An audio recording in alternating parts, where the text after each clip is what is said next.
I bet you can hear me now. I've been talking this whole time. I gave you a whole talk up.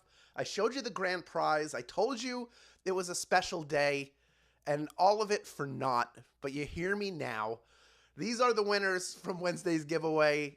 The way you get to this giveaway, the way you become a winner, is that you play and you claim at least one SB in the game prior. We pick 5 people from that game. They get their name put on this cool graphic, and then they get put up on the screen like you are right now. And you know what I'm going to tell you? I'm going to tell you right now, if you haven't heard it before, keep playing and claiming if this is not if you're not one of these 5 people, because next time the winner could be you. Boy, I'm sure glad I saw this. People internally were saying, there's no sound. There's no sound. I was able to fix it. We figured it out. Yes, I didn't. I swear this is not a prank. People have said there's no way you didn't know the whole time. I had no idea. We talked about all these plans people had. We talked about Courtney CO3's son having his first big cross-country invitational. Anyway, it is Eat an Extra Dessert Day. That's the big news you missed. The $1,000 you saw on screen. And it is time for the game to get started. Here is question number 1. Here we go. Which celebrity chef has hosted Hell's Kitchen and Kitchen Nightmares? Is it Jamie Oliver, Gordon Ramsay, or Bobby Flay? So much easier when you can hear me, huh? Hell's Kitchen and Kitchen Nightmares? If you're a restaurant owner, the last thing you want to see is him barging through your kitchen door to pick apart your menu and criticize your cleanliness. But hey, you know what? If you listen to Gordon Ramsay, he will make your restaurant better. You do not. Gordon Ramsay is the answer. 98% of you getting that one right. Well done. Starting us off with over 14,500 people in grand prize contention. And that number continuing to rise as a few of our stragglers show up and people who didn't get it are able to rejoin. That's how this game works. We give you another chance. We always try. All right, we are on now to question number 2. And every question you get right from here on out is worth 1 bonus SB if you get it right. Here we go. This is question number 2.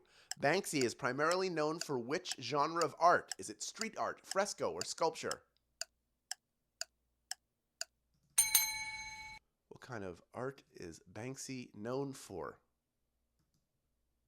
Part of Banksy's art is that you're never sure if a piece you're looking at is actually a Banksy, or who Banksy even is. We don't know, but all of it is part of the allure of his street art. It just pops up somewhere. You see it, and then you're like, oh, there's a deep commentary going on here. Who is this person? We don't know. We don't know who Banksy, reveal yourself. If you tell me, I promise I won't tell anybody but everybody playing the game right now. That is a promise to you, Banksy, from me. 84% of you getting that one right. Well done. 12% going with fresco. Unfortunately, that is incorrect. Sculptures, those may be part of the art that he uses, but he's really known as a street artist. That is what he is known for. All right. Oh, Iro Spirit is saying Gordon Ramsay might be Banksy. Iro Spirit might be Banksy. Banksy could be playing this game right now. Banksy, big fan. Let's move on to question number 3, worth 1 bonus SB if you get it right. What ocean is home to the Galapagos Islands? Is it the Pacific Ocean, the Arctic Ocean, or Frank Ocean? What ocean is home to the Galapagos Islands? Galapagos, perhaps? Located 600 miles off the coast of Ecuador, a collection of 127 islands, 18 of which are major islands, is home to some incredible tortoises, and it takes a lot of ocean to hold it all, which the Pacific Ocean does a very good job of holding. It is in the Pacific Ocean, of course. 90% of you getting that one right. Well done. I wanted to make this easier. It originally said Indian Ocean instead of Frank Ocean, but then I thought a lot of people are going to get fooled by that, and it's not time for a very difficult one. Danny Ocean, also not home to the Galapagos Islands, but I'm sure he's gone there, maybe to steal something from one of the tortoises. Did he? Did he steal from the tortoises? I don't know. We'll find out later. Let's move on to question number 4 now, worth 1 bonus SB if you get it right. Where were the 1992 Summer Olympics held? Is it Atlanta, Georgia, Barcelona, Spain, or Seoul, South Korea? Those are all former Summer Olympic hosts. It will be here in, was it 2028, I think? The Olympic cauldron was lit by a flaming arrow, And all the headlines were around the original Dream Team romping through the field in Barcelona. Of course, Barcelona is the answer. 62% of you getting that one right. Well done. This was the first of 2 hints that Carolyn gave you over on the Swagbucks official Instagram. And she said that all the athletes had their fill of paella, which is something that you get in Spain. And there is a member named Earth Puma who is like the first to answer, like the first comment after a hint video gets it right a large amount of the time. But of the 38% of you that did not get that right, good news is we got well over 75% of you back in. So we are now on to question number 5, worth 1 bonus SB if you get it right. Outside of the fuzziness, a peach is identical to what other fruit? Is it a nectarine, a plum, or an apricot? Nectarine, plum, or apricot? If the fuzziness of a peach is too much texture for you, and I completely understand, just grab a safety razor and give it a shave. Then, boom! You got yourself a nectarine. I don't know why I said tangerine. Nectarine is the answer. 72% of you. Thank goodness tangerine wasn't written on the screen right now. It is nectarine, of course, very similar to a peach, except for the fuzz. Apricot is somewhat similar, but the nectarine peach is they're spitting images of one another. The 28% of you that did not get that, about half of you able to rejoin. We're already at the back half of this game. We got over 10,400 people still in grand prize contention. We are on now to question number 6, worth 1 bonus SB if you get it right. Which movie had everyone trying to figure out the identity of crime lord Kaiser Soze? Was it 3 Kings, The Usual Suspects, or Need for Speed? Kaiser Soze. That's from the movie. If only Agent Dave Kuyan had been paying better attention to Verbal Kint's stories, then he would have figured out that one of the usual suspects was Kaiser Soze all along. The Usual Suspects is the answer. 84% of you getting that one right. Well done. No spoilers, although I think we have asked who Kaiser Soze was before, so that would have been a spoiler, but maybe you didn't play that game. Also, you've had many, many years. That movie came out 30 years ago. Oh, I feel old. Let's move on to question number 7, worth 1 bonus SB if you get it right. Chelidonian is a word used to describe what? A spring breeze, a cavern, or an omelet? Chelidonian.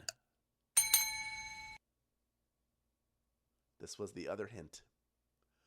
Doesn't the way the word Chelidonian just rolls off your tongue feel like a cool, refreshing spring breeze? If you said yes, you probably knew it was the right answer just by reading it or feeling it. Chelidonian. It's a warm spring breeze. 74% of you getting that one right. Well done. Earth Puma is the member I was talking about. All over this one. Immediately. Got it. I'm telling you, if you're not going to Instagram, you're missing out not only on the hint videos, but you got a good shot at getting the answers to them. And that's 2 questions off the board that you don't even have to think about. It's not always right, but a large amount of the time.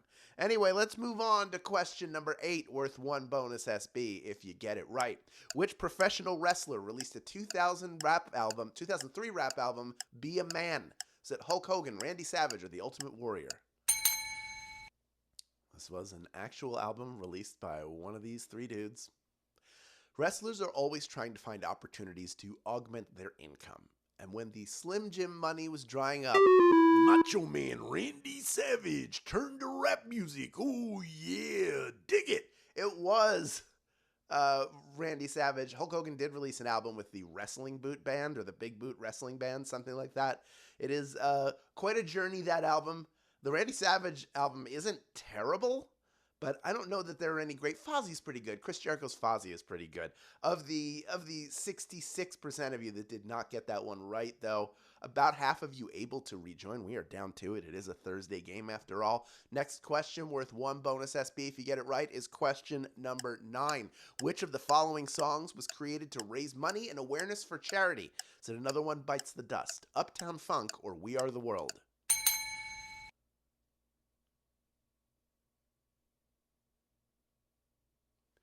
If you want insight into how this song was recorded, watch the Netflix documentary The Greatest Night in Pop, which shows how they pulled off the We Are the World sessions in one night. It was after the, I think, AMA, the American Music Awards. I was being held in LA and they had all those people there. We Are the World is the answer. 4,761 of you knew that answer, and you are ready for our final question. But first, quiz, the final frontier. These are the voyages of the Daily Trivia Live players who are getting a Star Trek game this Monday, September 8th, 5 p.m. Pacific Time, 8 p.m. Eastern Time. We'll have $1,000 on the line. We'll have the bonus SB. We'll have the giveaways. And the Goose obviously is going to be there as well. Join us to go where no game has gone before, except for the other time that we did a Star Trek game. It's going to be a fun one.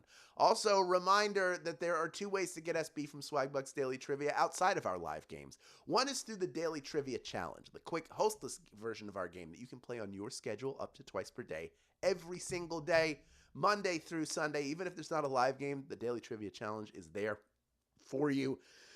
But the other way, this is the secret sauce, the hidden gem inside of Daily Trivia Live. It's that more ways to earn button, and that you can find it a bunch of different places in the app, including at the end of this game on the main menu.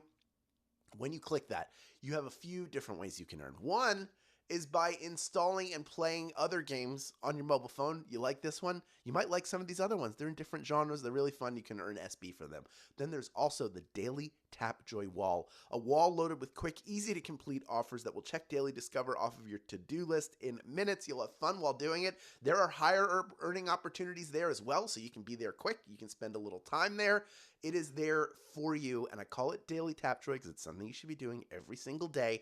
Now, all of the ways of earning that I just mentioned will get you SB towards your daily goal. They also help you contribute to the team challenge. The Fall Brawl team challenge is still going on. In fact, it runs through Sunday, which means there are still over 3 full days to contribute to your team and get them across the finish line in first place, second place, third place, fourth place. It's anybody's game still. I'm going to show you the scores in a minute, but in case you don't know, you've never done a team challenge before, you earn points for your team by earning SB for yourself in a variety of ways, including all the different ways you can earn in this app.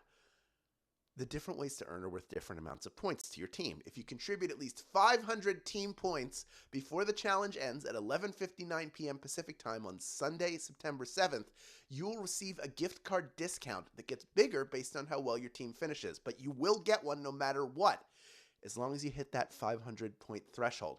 For example, if your team wins and you've contributed the right amount of SB or more, you will get a 300 SB discount on your next gift card. That means you can get a $5 gift card for just 200 SB. Get involved after the game. Get into it with the teams. I see the Team Pride there all week long, and here are the scores. This is as of about 45 minutes ago. And as you can see, there are fewer than 10,000 points separating the Cider Coalition from the first place Pumpkin Pack. The Chai Crusaders are not far behind, and yes, Hot Toddy Crew, I know it seems grim right now. You're behind by over 600,000 points, but that could turn around in a day. All it takes is a bunch of team members working together to earn as many SB as possible and contribute to their team score. So do it. I believe in all of the competitors in this game. You all have the ability to go crazy and get it done. Click the smaller version of this image after the game that you can go check the scores and see how they've updated. Get involved in the team challenge if you're not involved in it right now. But speaking of challenges, there's a trivia challenge right now, a live one that needs to finish. We got 4,769 people vying for a piece of our $1,000 grand prize. Over 14,400 of you stuck around to the end, and there's one bonus SB up for grabs if you can correctly answer our final question. It's question number 10. Which of these toy brands are a system of interlocking blocks? Is it Playmobil, Lego, or Little Tykes?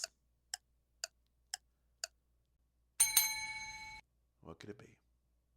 Interlocking blocks. Man, does it sound like any of these? For as long as children have played, they've built things. And from building blocks to Lincoln Logs to the correct answer to this question, which is Lego, toys have been made to help them build better. Future engineers, future architects, 4,708 of you knew that answer, and you are splitting our grand prize today. Well done to you. Let's meet a few of our grand prize winners. Each of you taking home 22 SB in grand prize money, plus the bonuses you earned along the way. Justine Hayes, I'm looking at you. Sam Dialio, congratulations, or Sam Dialio.